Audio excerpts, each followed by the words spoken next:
the one of the coolest things that came out of the course was there is a performance prep version of EMDR, Yeah.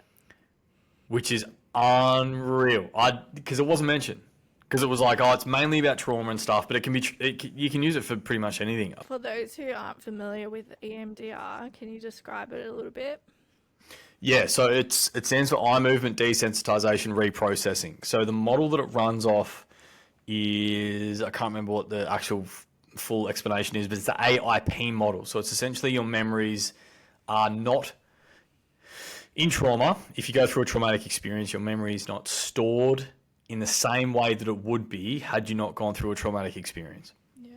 So it's There's different parts of your brain and stuff that are responsible for that. But basically, the parts that you normally would use to store the memory are turned off because it's a survival thing. So it's like, we're going to keep you alive rather than worry about storing memories at this point.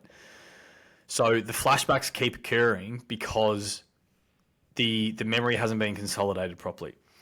Some absolute genius, Francine Shapiro, her name is, came up with this thing where you can assist in consolidating memories by using what they call bilateral stimulation, which is the finger movements in front of the eyes, or there's a couple of other ones where these are called butterfly taps. Or you can use a combination of both. I found a combination of both works really well with people who have ADHD. Yeah.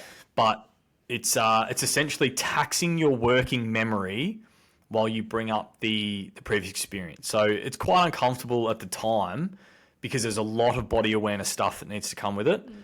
But you bring the body awareness stuff up, and then it's just about noticing, and then you're either tracking fingers in front of your eyes or you're doing taps or both. And you run through that as many times as you need to before essentially the memory starts to feel, and the feelings themselves feel more distant in a way. So that's that's probably the most common word that people would use with it, is it felt like it was further away from me or something. Yeah. And they made us bring our own traumas in, little T traumas. Could be no higher than a 7 out of 10 on the subjective units of distress scale.